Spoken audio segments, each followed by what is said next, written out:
parece apta para la navegación con remo, pero no para completar largas distancias. Nuestra búsqueda de los barcos del Neolítico, de los primeros barcos de la historia, nos empuja miles de kilómetros al sur y tierra adentro. Un viaje a la Sierra de los Alcornocales, en el término de Jimena de la Frontera, Cádiz. Sus bosques húmedos son la última selva de Europa occidental. Parece una locura buscar barcos por aquí. Los datos conducen a una formación rocosa muy difícil de encontrar. El paisaje que la rodea está plagado de alcornoques. Es un abrigo con arte rupestre conocido como la Laja Alta. Sobre sus paredes se plasman pinturas rupestres de tipo esquemático. El arte esquemático es uno de los característicos del período neolítico y se prolonga hasta el 2500 a.C. aproximadamente. Algunas de estas pinturas son barcos. Tradicionalmente se ha creído que estos barcos eran fenicios y que fueron pintados unos 1000 años antes de Cristo. En realidad, nadie había realizado una datación científica de los mismos. Uno de los motivos para venir al abrigo era resolver el enigma de las embarcaciones, o sea, datar esas embarcaciones. Las pinturas del abrigo parecen tener una intención narrativa, sugieren una historia. No todos los barcos son iguales, ni navegan de la misma forma. En unos se emplean remos, en otros el velamen. Algunos parecen atracados. Está claro que los pintores los estudiaron con tiempo y atención.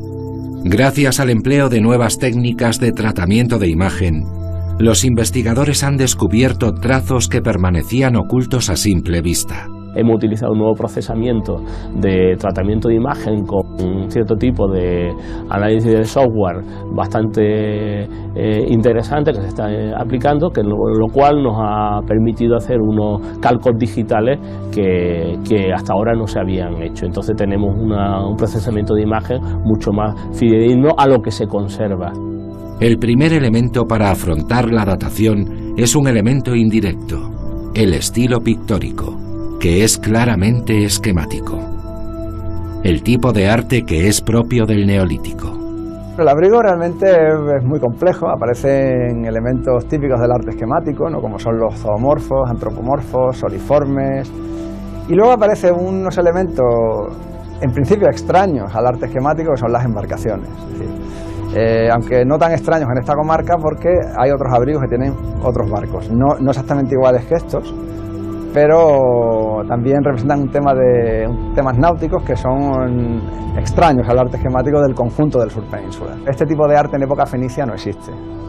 Realmente el motivo ha sido la arquitectura naval, pero en época fenicia no existe este tipo de representaciones de esta manera, en este tipo de contexto, en estos lugares, pero ni en la península ibérica ni en el resto del Mediterráneo. Un hecho que determina que las pinturas de barcos pertenecen al período antiguo, al esquemático, es que ocupan el centro del abrigo. Sería muy inusual que los pintores originales hubieran dejado el espacio más visible a disposición de las generaciones futuras. Los barcos no están pintados sobre otros motivos gráficos. Los científicos rastrearon los pigmentos, sus componentes y aglutinantes. El empleo de aglutinantes es similar en las pinturas rojas y las negras, lo que sugiere que fueron hechas de manera simultánea o con gran proximidad en el tiempo. De esta forma, si se lograban datar las pinturas negras, que tienen materia orgánica, los resultados podrían extrapolarse a las pinturas rojas, a las pinturas de los barcos. Fundamentalmente hay dos grandes bloques, que son los pigmentos con mineral de ocre con distintos tipos de aglutinantes, y los pigmentos negros que potencialmente tendrían un elemento orgánico para ser datado. Las personas que pintaron las embarcaciones, las personas que pintaron distintos elementos esquemáticos, estaban utilizando los mismos pigmentos y aglutinantes. La datación directa de materia orgánica se realizó en Estados Unidos. La termoluminiscencia en España. Nosotros hemos tenido la suerte de que con una microdatación hecha en el laboratorio de Beta Analytics en Miami, pues un dato positivo que nos ha ubicado algunas de las figuras en torno al cuarto milenio. Cuando vinimos a hacer el estudio en detalle, porque un análisis en un escáner 3D del abrigo nos ha dado una visión bastante en detalle del abrigo, nos dimos cuenta que la protección que se ha hecho al abrigo ha afectado a niveles arqueológicos, la protección de la valla que protege actualmente el abrigo.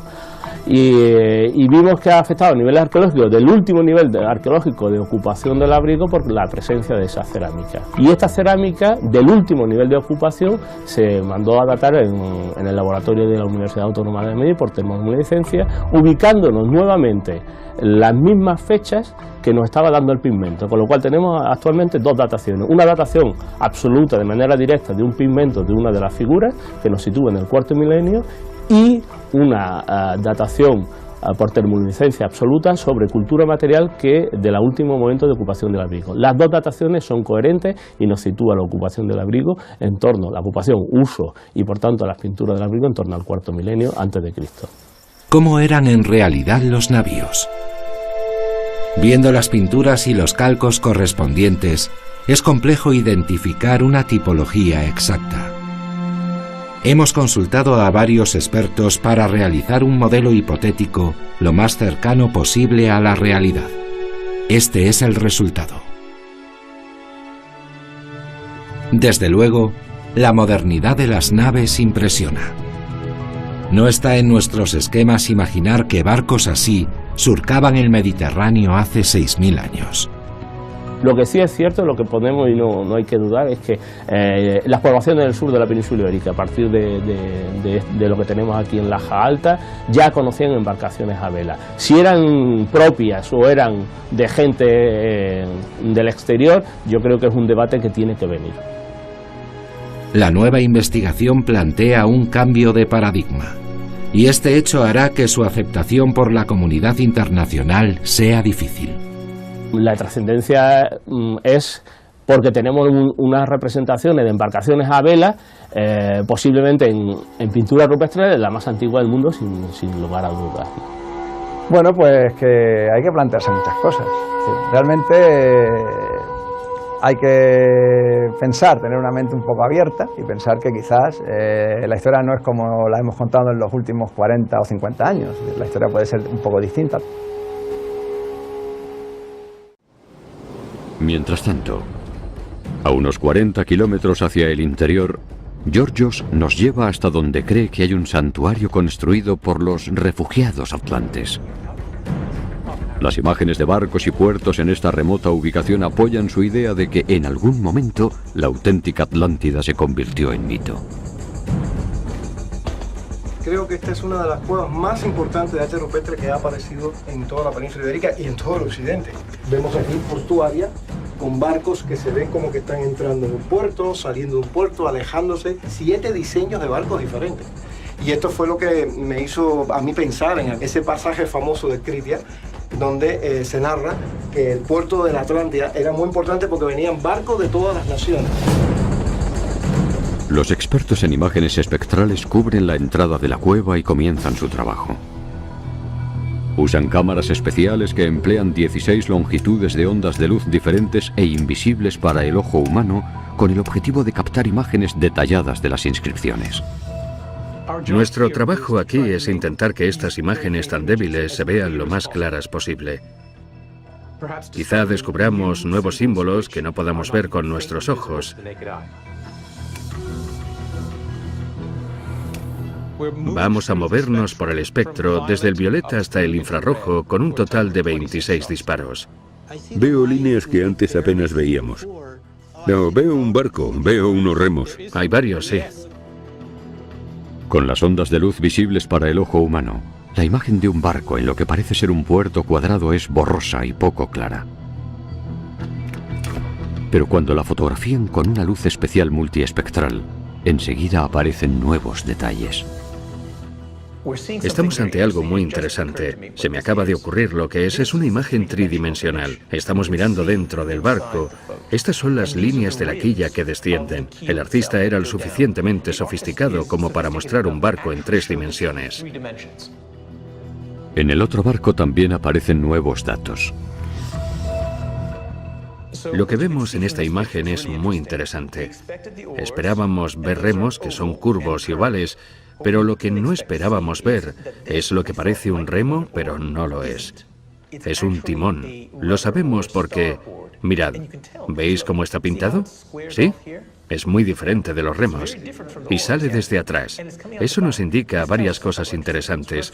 La más importante es que como el timón está aquí, el barco va en esa dirección, se aleja del puerto que está aquí. De repente, descubren una imagen imperceptible para el ojo humano. Cuando estábamos procesando esta zona, vimos algo que no habíamos visto y que no esperábamos. Vaya. Hay otra figura. Esto de aquí parece una cola y estos son las orejas. Podemos observar que esta imagen se parece mucho a un caballo y a un jinete que tenía algún tipo de casco con una especie de pluma encima o algún tipo parecido de adorno. Junto al jinete aparece otro cuadrado que los científicos identifican como un puerto con círculos concéntricos. Parece como si el jinete estuviera huyendo del puerto. Quien quiera que realizara estos dibujos aquí en las montañas no estaba dibujando barcos, puertos o jinetes que estuvieran cerca. Estaban contando una serie de acontecimientos que ocurrieron en algún lugar cerca de la costa, a muchos kilómetros de aquí. Estoy temblando, os lo juro. Estoy empezando a creer que Georgios tiene razón y que así fue como la Atlántida se convirtió en leyenda.